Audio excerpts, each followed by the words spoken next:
I a mi em toca presentar David Castillo.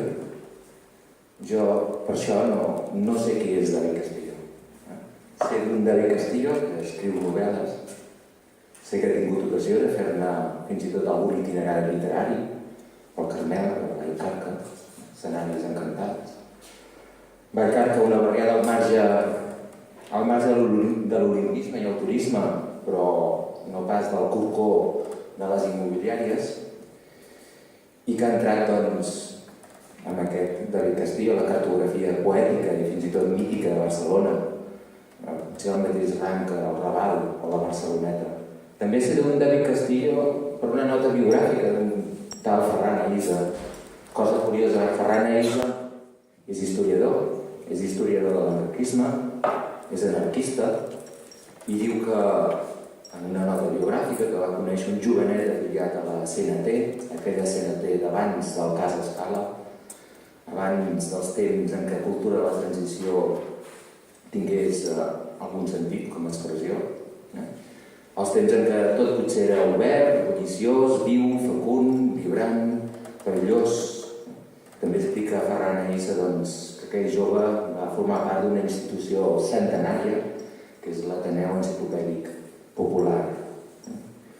També sé d'un David Castillo, director d'un suplement cultural, del qual durant un temps, ho confesso, vaig ser addicte, fins que vaig començar a treballar en un centre en el qual hi havia algun altre docent que el tenia també molta estima, aquest suplement cultural, i a primera hora del matí ja l'havia avispat. Jo ja no vaig arribar mai a temps de poder-lo consultar. També fent alguns treballs acadèmics, un cop vaig descobrir un poema i el vaig incloure en un treball, perquè entre els renglons hermètics d'aquell poema em va semblar que descobria un secret com lluminós i esclatant.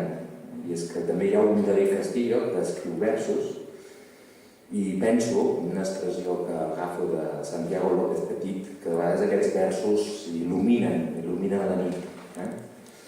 Per tant, jo no sé qui és David Castillo, tot i que potser és una entre moltes altres veus que intermitentment de vegades van puntuant, pautant els nostres cafès diaris, el nostre anar fent. I si els cerco els llibres de poesia, com els que tenim exposats aquí a l'entrada, Doble Zero o Game Over, sols hi trobo darrere de cada vers un joc, sí, trobo un joc que murmura, que medita, que dialoga a la deriva. És un joc incert, que s'adreça a diversos interlocutors, a un tu, sempre està parlant amb algú, que són figures interpel·lades que també fan sentir en aquests versos la seva veu. I llavors, què hi trobo en aquests llibres? Doncs hi trobo una multitud de veus que s'interpel·len i m'interpel·len, que s'entrecreuen amb la meva veu. David Castillo, per tant, se'm dispersa en un esclat de veus i rostres, de carícies i de cicatrius, en una caverna, en la penombra, una caverna, diria, preplatònica, subterrània per convicció, underground, com la de molta gent en aquelles perifèries que descriu a les seves novel·les. Estats d'ànims, versos, músiques, substàncies, pugnen a la penombra per il·luminar malgrat tot la nit. I en els esclats d'aquesta penombra sovint reconec escenes d'una pel·lícula dels barris de Barcelona, de la perifèria urbana, pel·lícula de la qual mai no sabré dir el títol, si és que mai es va rodar, de la mateixa manera que confesso que no sé dir-vos qui és David Castillo.